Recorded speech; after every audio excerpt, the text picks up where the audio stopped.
Give me those jazz hands. Brought to you by Scoobly Doodly Doo.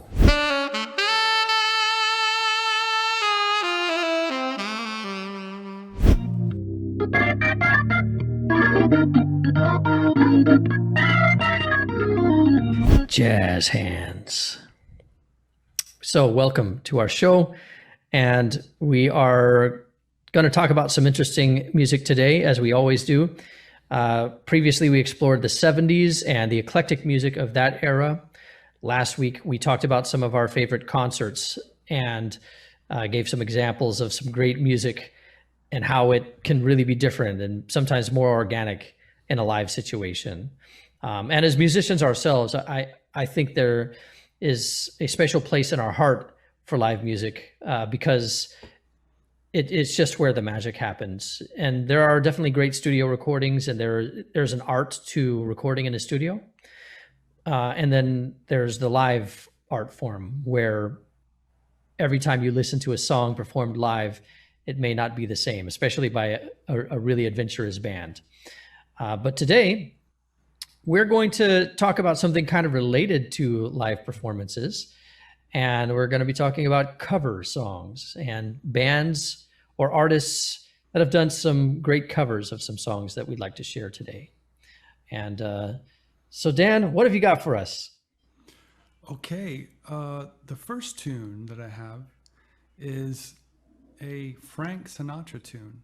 It was originally recorded in 1955, but this new version was recorded around 2007, and it was a live version on David Letterman. So here it is.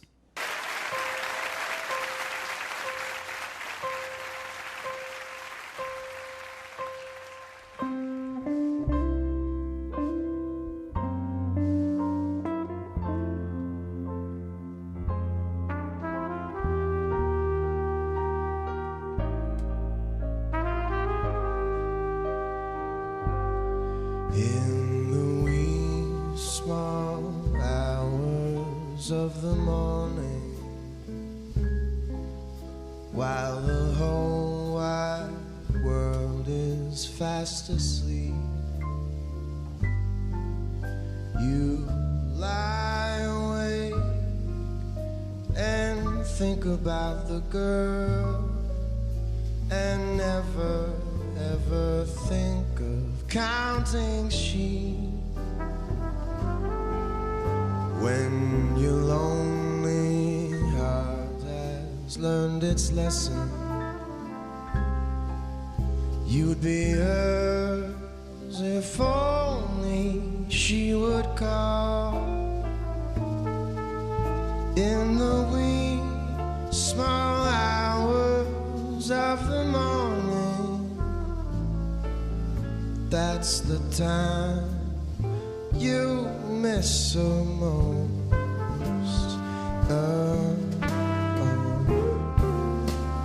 All right, so at the beginning of this, if you compare the original 1955 recording to this one, the arrangement is in the same key.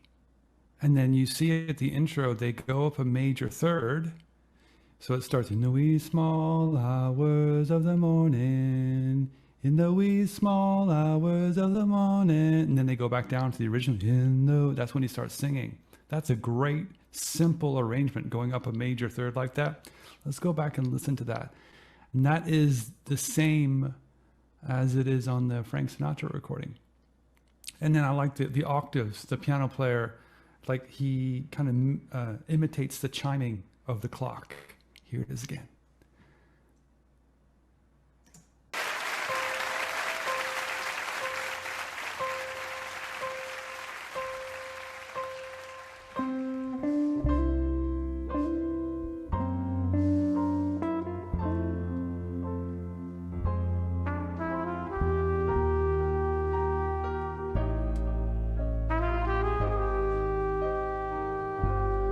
In the wee small hours of the morning,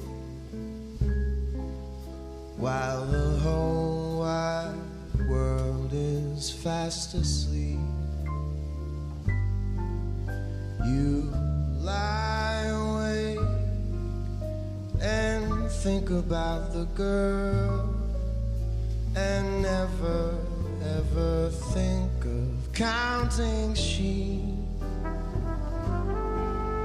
When your lonely heart has learned its lesson, you'd be hers if only she would call. In the wee small hours of the morning, that's the time you miss her most.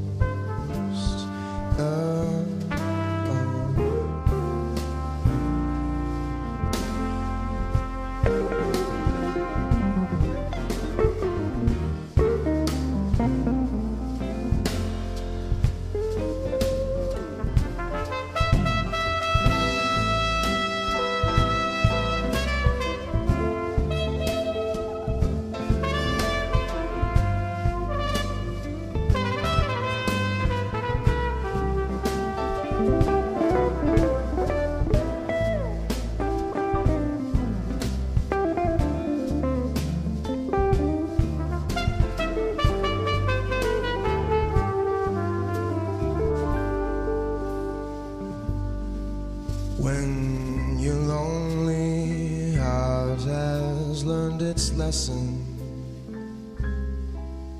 you'd be hers if only she would call. In the wee small hours of the morning, that's the time you miss her most of all.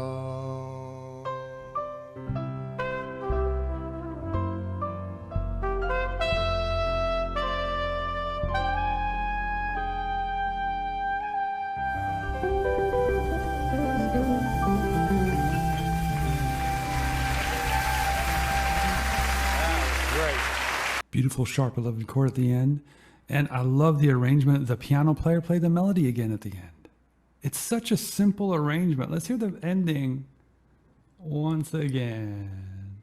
We're almost there. Check out what the piano player plays and then listen to the chord at the end. Time you miss her most of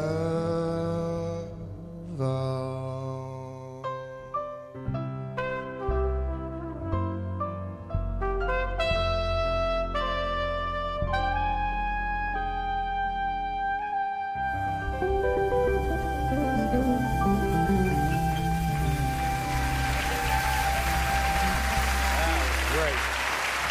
What do you think?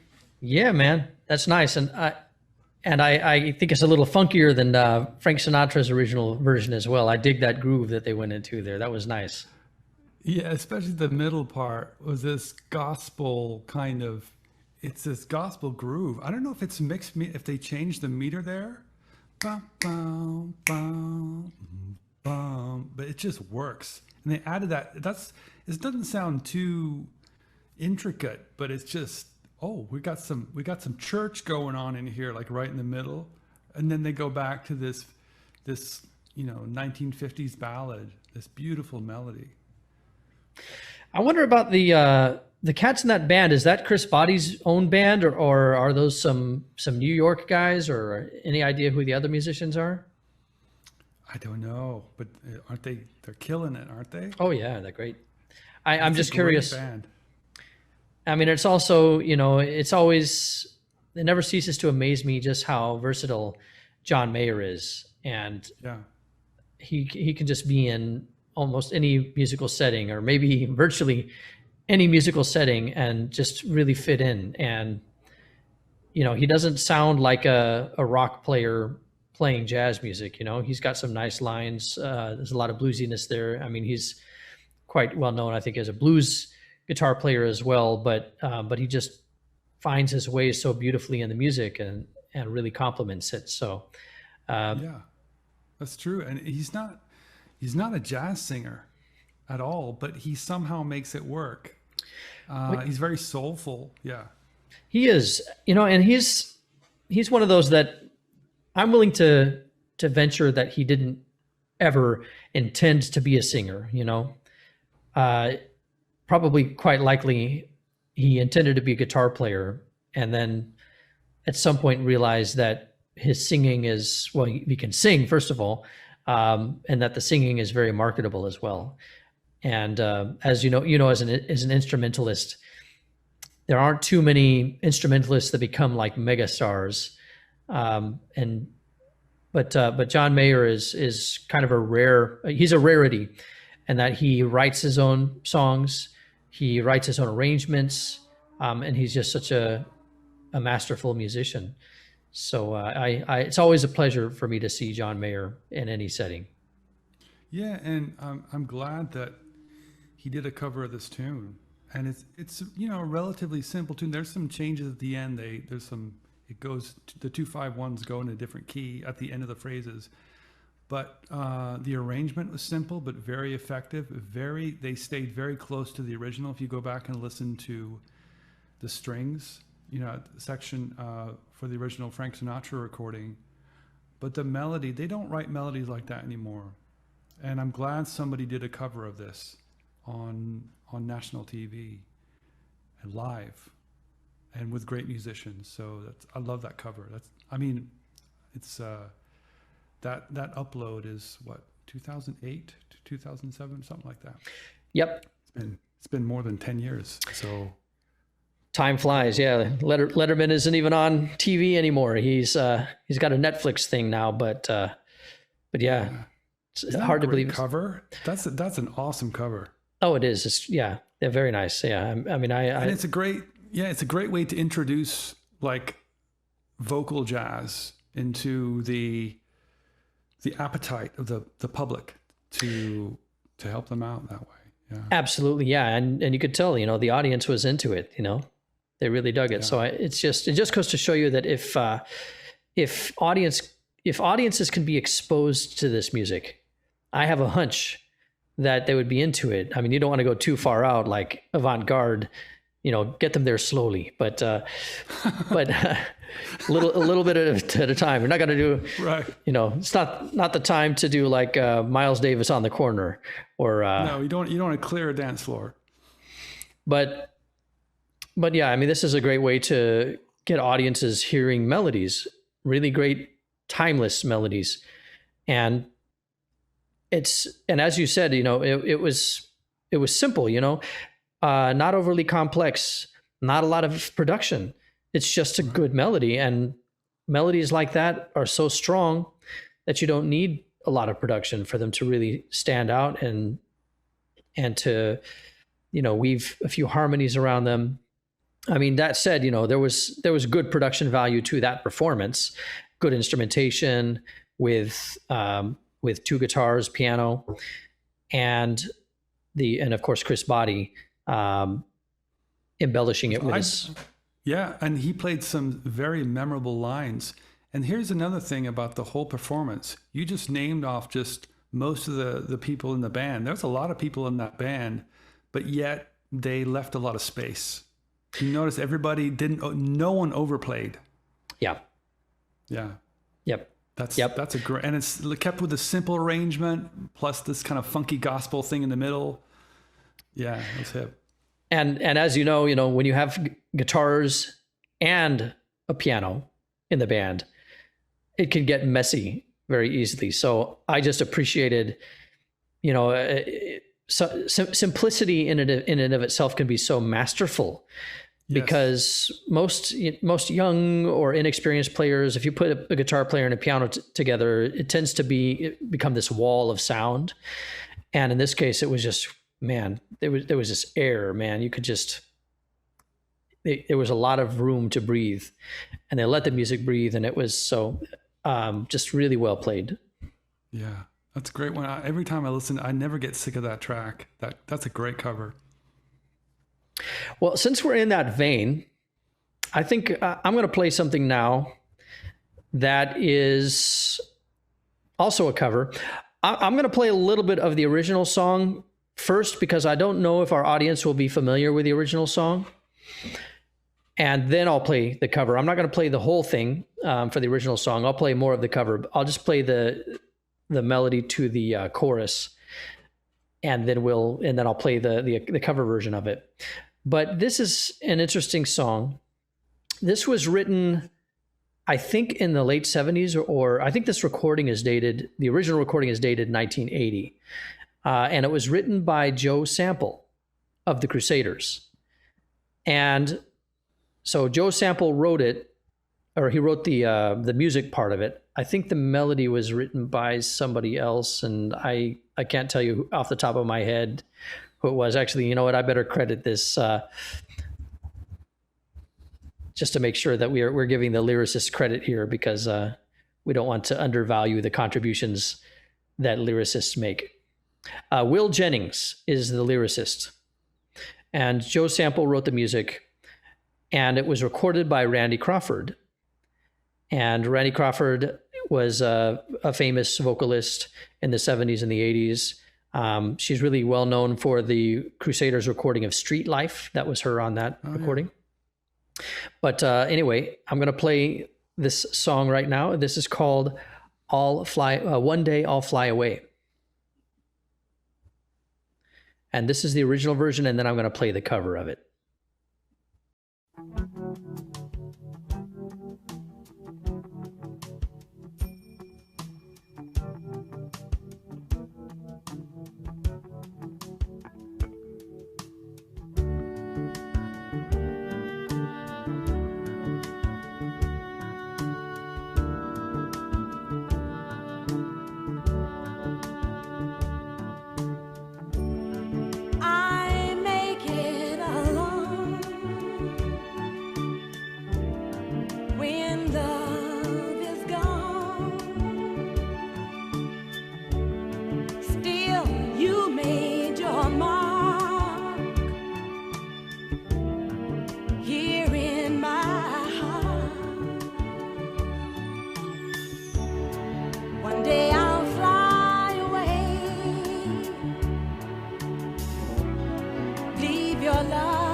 There we go. There's some harmonies happening in that song. It goes some different places. So it's a nice song. I mean, I feel this version of it.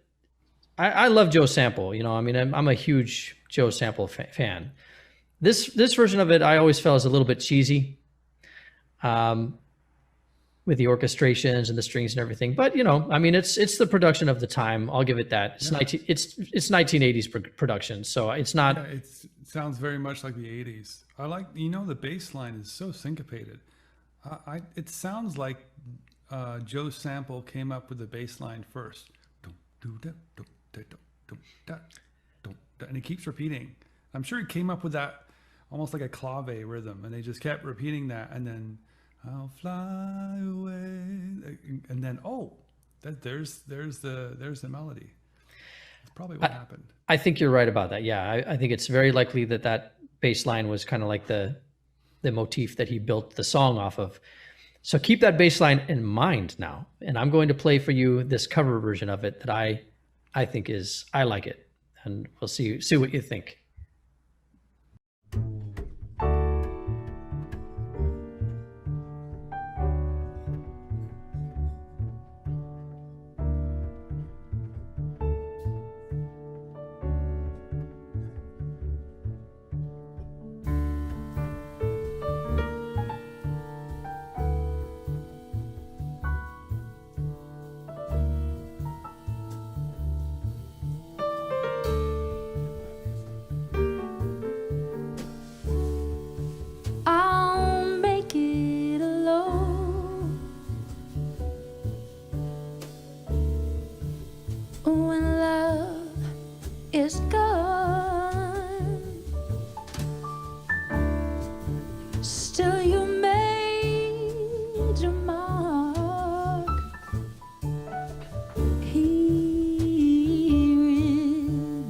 my heart.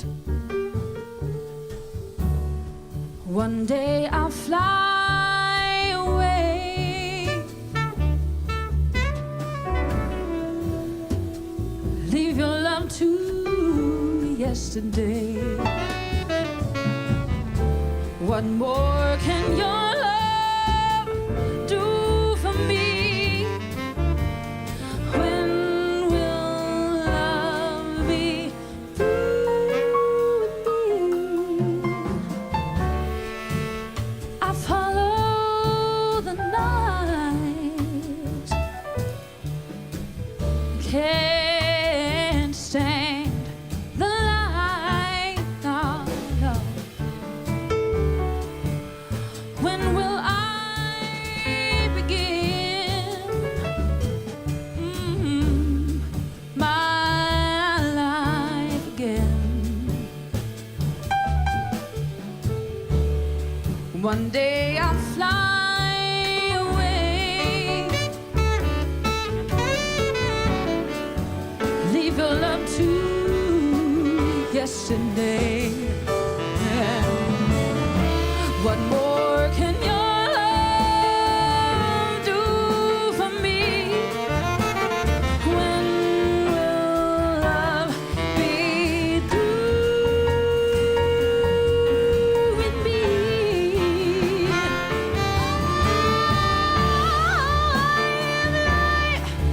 From dream to dream, and when the day that I dream ends.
Oh man, I didn't want to stop listening, man. It's it gets good. I like where the song goes. It builds and it builds and it builds, and they take it some places. And so now we're getting into the more of the avant-garde there with the shifting harmonies and a little bit of McCoy stuff happening with like the fourths voicings and then going up and down chromatically and stuff like that. We're starting to clear a dance floor, folks. People are starting to look confused and they're starting to walk away. Sorry about that. Yeah, this version to me is slower and slightly straighter. Almost like a Latin kind of thing. And then when she sang it beautifully, and then when the saxophone player started to play solo, he was okay, and then he started going out, and then the dance floor started to clear. then his eyes rolled in the back of his head. Then he lost it. Then the dance floor was empty. and that's when all the jazz musicians came onto the dance floor. Yeah, man. And were drooling by themselves without their wives or girlfriends. Yeah. The wives or girlfriend left a long time ago. Right after the vocalist stopped singing. That's the truth about it. That is the truth. That is what happens. If you take it out like that, then you're going to lose a lot of people. Well, you'll lose some people. I mean, I think, the thing about it is I think it's one thing, like if this were to play on the radio, it wouldn't go over. And that's why this music isn't really played on the radio when people are driving down the road after work. You know, this isn't what they want to hear. But if you're in a jazz club and you're there and with this audience and the musicians and everyone's sort of feeding off of each other, I think this would be very exciting, even for somebody who doesn't quite understand jazz. I think they'll be like, yeah. And I'll bet you if you know what? Okay, I'm going to do this just as an experiment. I'm going to go. True. I'm going to go I'm just going to go ahead a little bit to the end of this solo and see what happens, because this is live. Okay. I'm just going to fast forward here, okay? And then we're going to see what's the reaction from the audience. I mean, right here.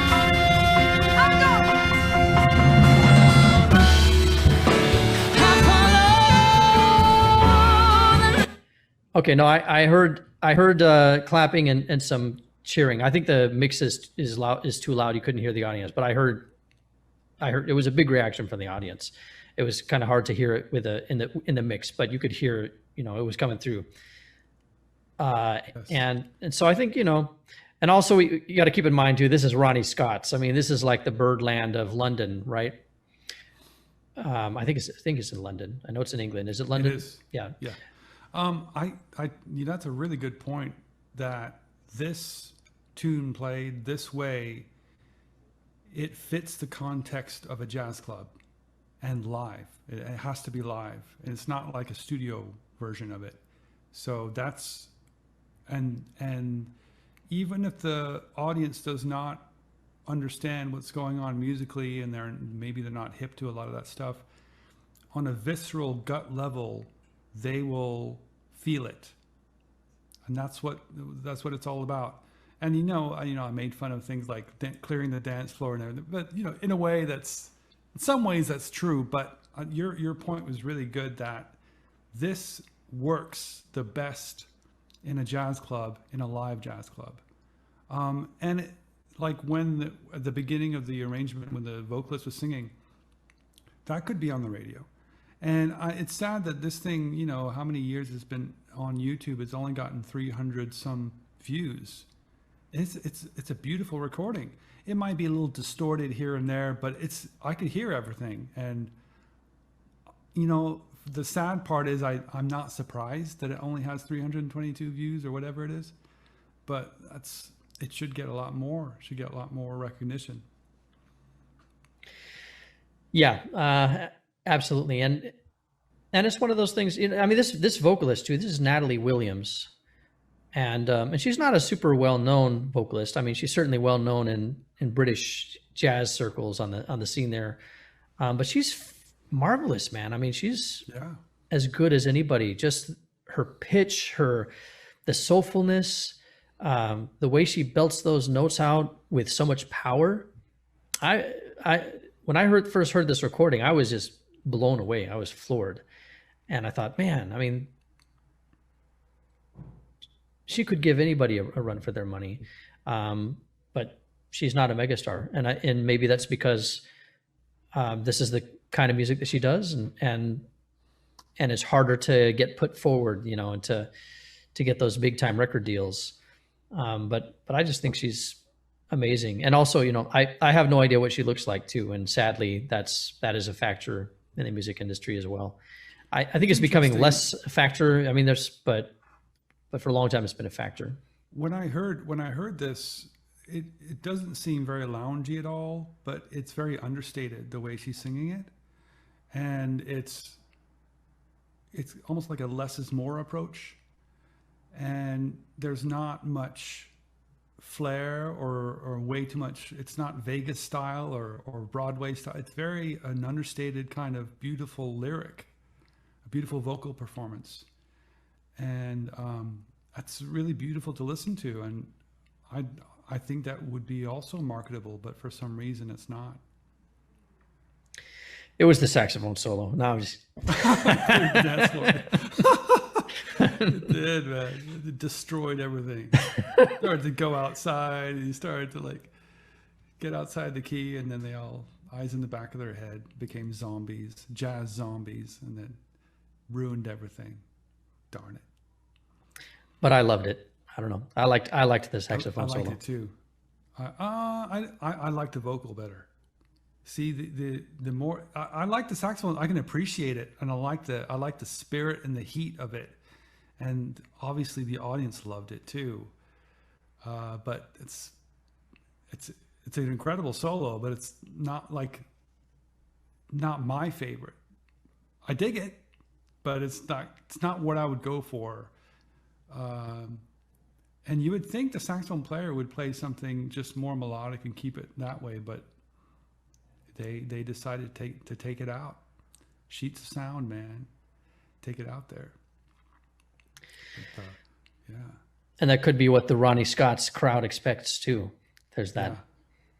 Yeah. Know your audience. Perhaps he would play differently on David Letterman.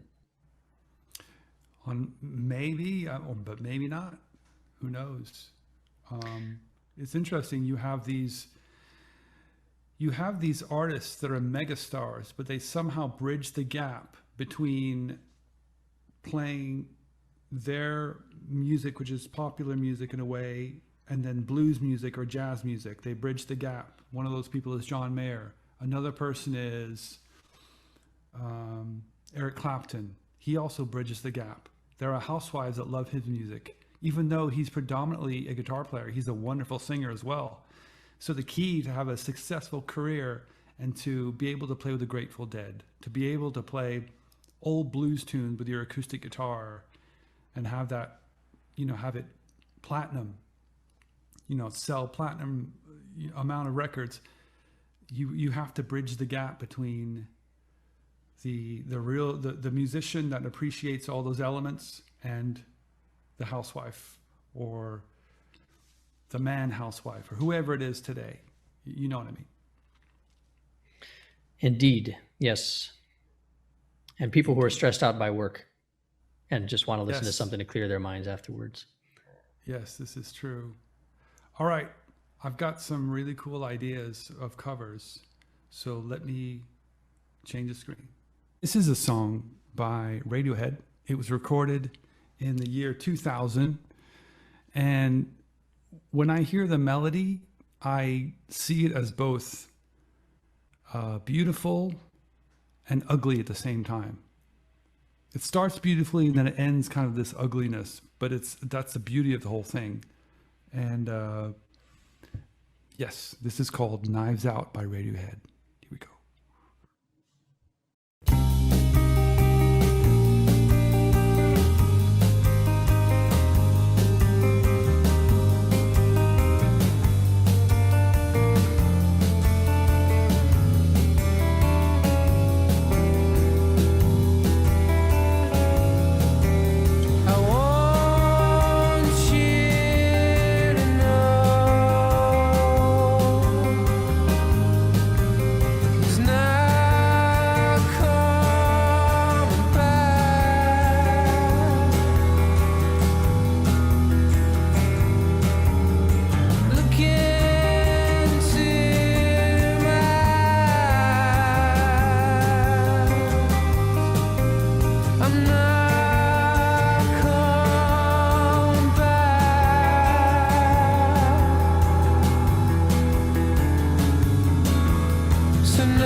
that melody is so unusual. And yeah, go ahead. Well, it's the first thing that it strikes me is the harmonies are very classical. It's like right out of some kind of classical music piece. And then the interesting thing is when it starts to get dirtier there with the guitar, I'm wondering, is he using a loop pedal to get that effect, or is it just a delay of some kind? There's lots of reverb and some delay. It could be a loop pedal, but yeah, it has definitely a lot of reverb, especially in the vocal. But I think there's at least 3 guitar parts, and sometimes more. You hear it now, there's like an acoustic guitar on the left side, and there's like this on the right side, there's that arpeggio that almost acts as a contrapuntal part to his vocals. His vocals a long soaring melody, and then he's got this arpeggio in the guitar that repeats, and he's very strict with it, and he plays it the same way. And then on verse 2, he changes the arpeggio. So those guitar parts were really thought out. It's not like whatever, it's really a compositional decision that he's making on the guitar. Yeah, what do you think of the melody? Yeah, it's dark. It is dark. And I love Radiohead as a band. It's one of the most creative bands I think of our generation. This is definitely kind of an our generation kind of band. Yeah. But just their songs are so interesting and harmonically adventurous, and I just like the sound. The sound. They have such a distinct sound, and it is kind of on the darker side, but just very interesting music. I never get tired of it. Yeah, and I was going to say about the melody, if you isolated the melody, it wouldn't make sense. It's like, how could you make this work? If you isolated that melody track, that makes sense. And then when he goes da da da da da, it's like why would you keep that? But that works so well with the harmony and what's going on. And I think there's like a right cymbal thing that the drummer is playing, which is really unusual throughout that. It's not really a rock beat. I don't know what it is. It's something. It's the Radiohead beat. I thought it almost sounded kind of like a surfer beat. It's kind of a weird, could be, yeah, kind of surfer beat. Yeah, it's really hip. Yeah, it's cool. All right, now we'll listen to a jazz version. This is an instrumental version of it, and I'm going to stop it a few times, but let me see if I can cue it up. This is Brad Mehldau.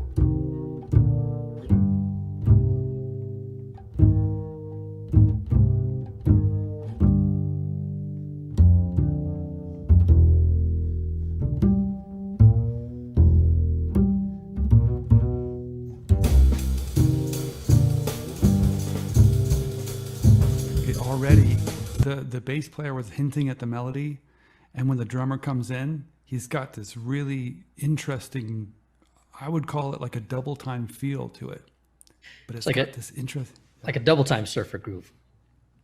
Exactly. And has it cleared a dance floor yet? We don't know. Here it is.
wish we could listen to more of that. That keeps going. What do you think? Man, I could listen to that all day. Isn't that crazy? That's Stuff is crazy. It is. And you know, it's interesting though that the role of the rhythm section in this particular song is just to anchor it, you know, because Brad Meldau's doing his thing and he's the one making all the twists and the turns. But like if you listen to the bass player, he's just playing, I mean, like he's just playing whole notes mostly with with kind of getting back and forth between whole notes, but it's always the downbeat, you know, it's like boom, boom, boom, boom, boom. You know, it's just, a few eighth notes here and there, but he's just like, he's keeping he's anchoring the song, and that allows it to remain cohesive. And so Brad Meldau is playing all of this polyrhythmic stuff on top of that, and these really super fast lines. And in some ways, you know, I like in the melody how he starts to kind of emulate the guitar parts kind of unraveling a little bit and kind of intentionally unraveling and building that tension. And he's kind of doing the same thing on the piano. And I thought that's pretty cool. This would be a good song to before. No, I don't believe so. Wow. So you dig it? Oh, yeah. I think it's hip. It's got a lot of, I think the whole thing, that drummer playing the double time feel, that's to create tension and heat throughout the whole thing. And he doesn't let up on that. Yeah. And he's a machine, man. Like just to be able to, the whole time he's this quick double time feel thing. And it's like this tension in your stomach. It's like, no, this isn't gazebo jazz. This isn't Chardonnay jazz.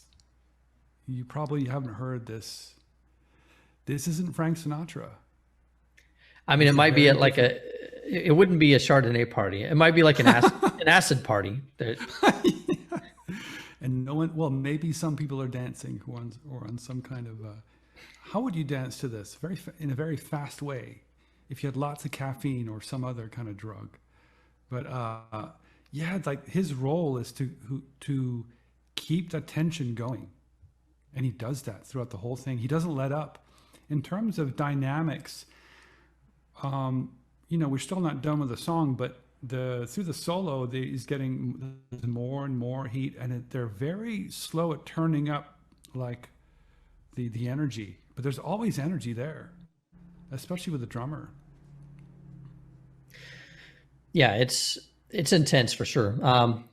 This would be a good song to transcribe, but not for a beginner piano student. No. Yeah. I kind of want to transcribe this now. There's some really cool stuff happening in there. But yeah, no, that's a very interesting take on the song. Yeah, these are the new standards, like if you look in the real book, they're standards from the 1940s and maybe earlier, and they're very melodic for the most part. And these are the new vocals. This is a vocal standard, and they're playing the songs that they find interesting. And this is the new way of new songs that you're going to hear.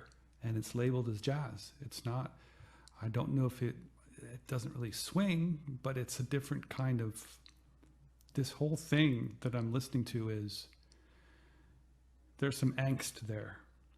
It's not easy listening music. It's not avant-garde or anything, but it's, with that drummer going, playing the double time feel throughout the whole thing, it's not supposed to be easy listening.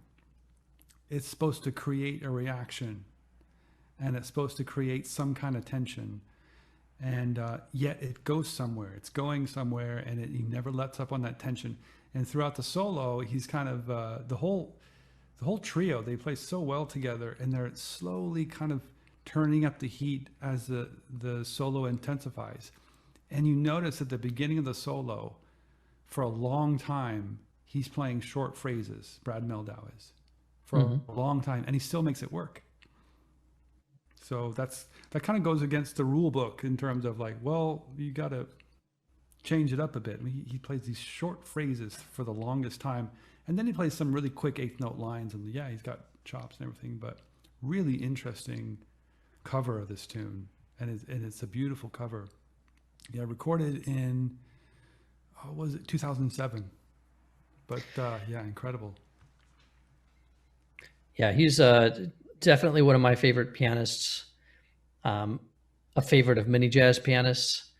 Just really, you know, it's in some ways, I don't know that I would say that he's broken new ground in music, but he's certainly put a new spin on it, you know, and there's a lot of, you can hear the language in his playing, but there's also classical influences. And so he plays very masterfully. He has a very advanced harmonic concept and chops up the wazoo, you know.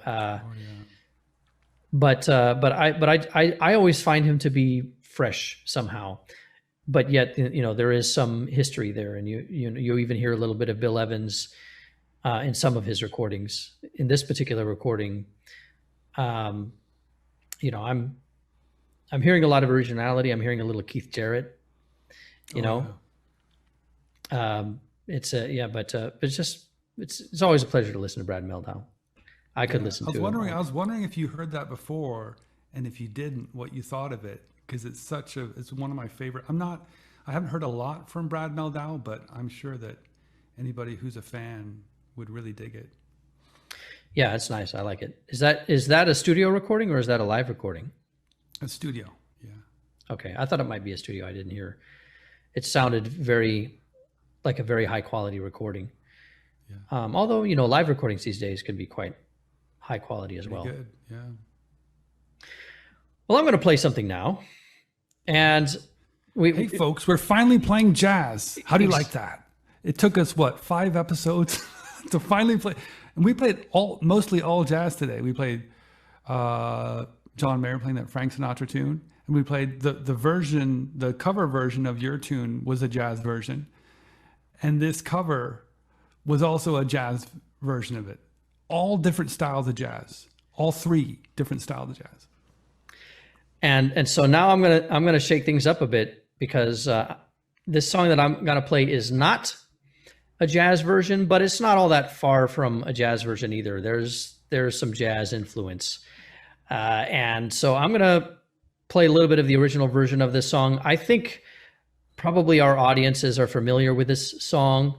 It is a newer song, and so I'd imagine that younger audiences will probably have heard this before, and I'm going to play it, the original version. This is called Wake Me Up. I'm just going to play part of it.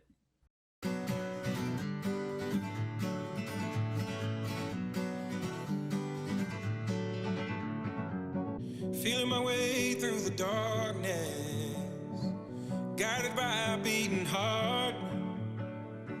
I can't tell where the journey will end, but I know where to start. They tell me I'm too young to understand. They say I'm caught up in a dream. Well, life will pass me by if I don't open up my eyes, so that's fine by me. So wake me up when it's all over, when I'm wiser and I'm older. All this time I was finding myself, and I didn't know I was lost. So wake me up when... All right, so you know the song, right? Yep, yeah. Okay, cool. I've heard it before. All right, so now I'm going to go to the cover version. I'm not going to play too much of this original because I think most people have heard it before. We're going to go now to a band that I know you're familiar with this band. I think our audiences might be familiar. This is Dirty Loops, and they do these really interesting covers of songs. This band is really a cover band, I would say, except they don't play songs ever like the original. They play really interesting versions of them. And I'll talk a little bit more about Dirty Loops later, but I'm going to play this version of Wake Me Up. All right. So, thoughts? Yeah, I wish they would have. I liked it, but I wish they, when they go to the chorus, there's a lot more. There's a couple of keyboard parts on top of the piano part, and there's some kind of course, they changed the harmony, but I wish they would have stuck with the piano and played it as a trio. That would have been really cool. It was cool, but you know what I mean? I wish they would have kept it even more acoustic and less big production. I think that still would have worked. It still would have been plenty of energy, but on the chorus, they decided to add a couple of keyboard harmonies to that on top of the piano. I don't mind that the harmony changes, the key changes there, but I wish they would have done that. I like the when they go into the funk at the very end, and I noticed something about the singer when he gets into a certain range, a higher range, he emulates Stevie Wonder a lot. And my only criticism, I mean, they're incredible, of course. The only criticism, it's just a bit too clean, especially the way he sings. He's so it's a bit too clean. We need a little bit more dirt, a bit more transparency. It's too clean. It's too perfect. You know what I'm saying? It's a bit too like squeaky clean. There's too much. I'm hearing a lot of squeaks because of the cleanliness of just, it's like you can't fit the paper in between the boulders. It's just so like tight. It's a bit too tight and too clean for my taste. But it's hip. I think they're going for a more of a fusion kind of version of it. With super clean fusion. Indeed, yeah. And to be honest, I can only listen to so much Dirty Loops. Like I got the Dirty Loops album, and I was really wowed by the stuff that they did. But after a while, you're kind of like, yeah, okay, they're good, but they they do their thing, but they don't really give you anything beyond that. That's the initial wow factor of these really interesting covers. But yeah, I can see what you're saying. That said, I really like that bass player. Oh, they're all great. They're all great musicians, but I feel like the bass player, that's the reason I like this band, is because the bass player just really makes these tunes happen. And I feel like the bass player is perhaps the most musical of the group. They're all musical. They're all very good at their instruments, but I feel like the bassist does bring some creativity to it. And you're right. I would be interested to hear this group play in a more scaled back kind of setting, rather than having all the studio production. I'd also be curious about how this bassist would sound, perhaps with other drummers or other piano players. Would it be different somehow? But it does groove, but it's too. What they need is heartache. You can tell that they're young. They haven't gone through life any kind of. I don't know what their story is, but it's too happy. It's too happy. You know what I'm saying? They need something behind the music that only a life experience and a time living on Earth can display or show in some way in their music, and they don't have that yet. Even though they're technically brilliant, more brilliant than many of the musicians twice their age. Oh yeah, and incidentally, I think that's probably why we haven't heard a whole lot of from them since this period of time where there was a lot of interest based on their YouTube videos and the covers that they did.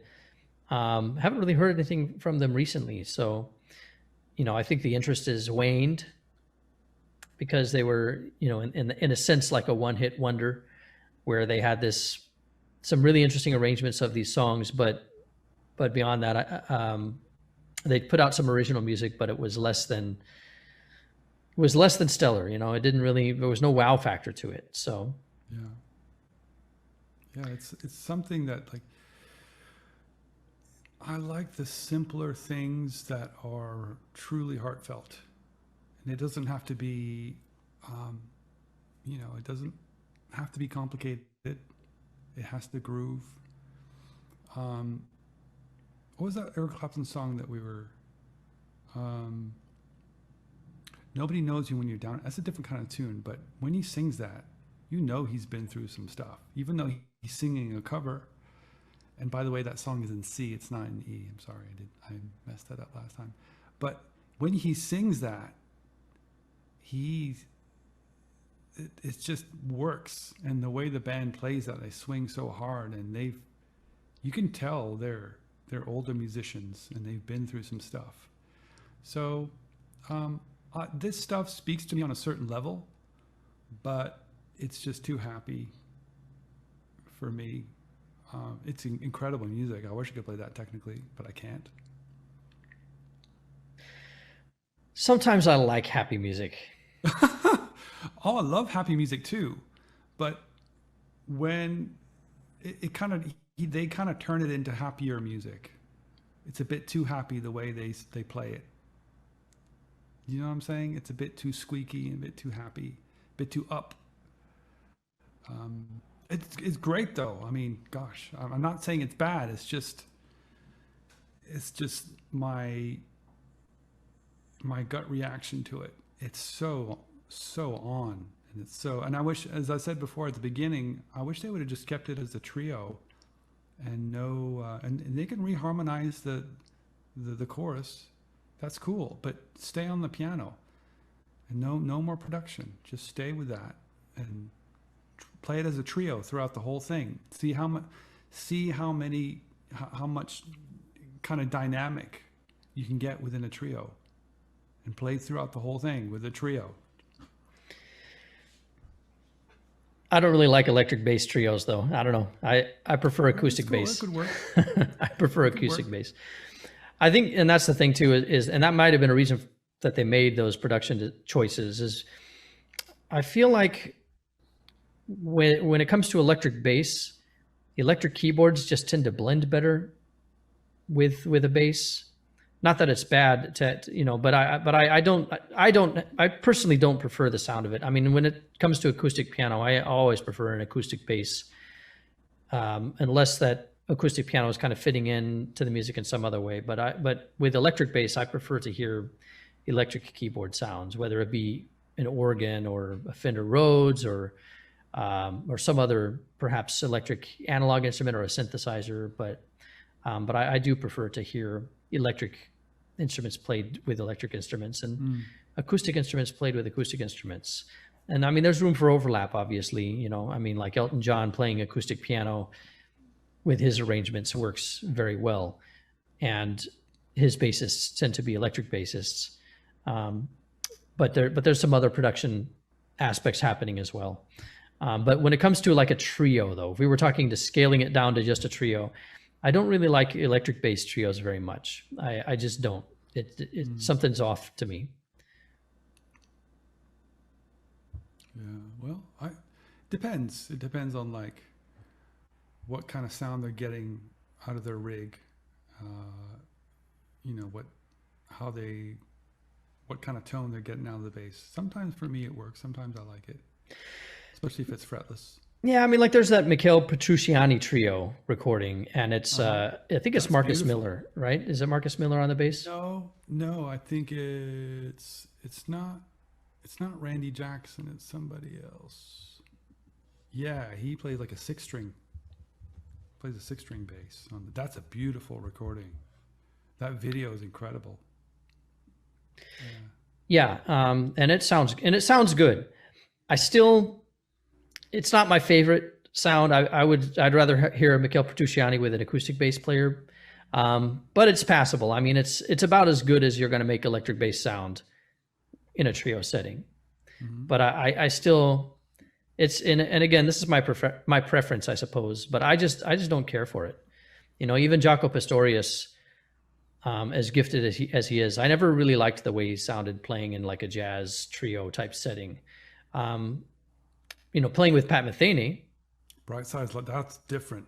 it's different because it's an electric guitar. Remember when we heard Richard Bona playing Bright Sides Life with Lyle Mays and Pat? No, it wasn't Lyle Mays. It was just Pat, Richard Bona, and the drummer, Antonio Sanchez. Yeah. Do you remember that moment at the in Taipei when we heard Pat Metheny live? That was incredible. Yeah, they broke it down. Well, because Richard Bono was not the bassist for that concert, but he remember he was playing auxiliary percussion or something. He was playing other instruments, but then they broke down into that tune, Bright Size Life, and he picked up the electric bass and played on that tune and killed it. And it was fantastic. So that works. So that as a trio, that's not piano, but that was beautiful. It works because it's an electric guitar and an electric bass. That's why it works. And I like the sound of that. That's a lot different to me. To my ears, it's a lot different. I haven't really heard a piano trio with bass. You know, there's that Michele Petrucciani recording that I think is quite passable, but it's still not my favorite. I have not heard a trio with bass with piano that I've really liked. That's, you know, there's something off about it to me. And maybe it's just the way the overtones interact with each other. Right. But I think I like it a little bit more. I like it more than you do. So that's where we differ. You know, we differ in like that's cool that we differ in our tastes just on that level. Yeah. So, well, I believe this brings us to the end of today's podcast.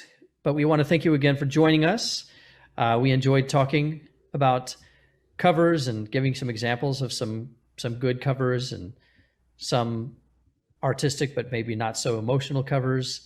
And we're looking forward to our next episode. So stay tuned because we're going to talk about something interesting and we're going to introduce you to some more fascinating music that hopefully you have not heard before. And we'll revisit a few favorites that you probably have heard before, but it's always a treat to revisit some of these classic songs as well. So thanks again for joining us on Jazz Hands. See you next time. See you guys later. Don't forget to hit that like button and subscribe to our channel. Thank you.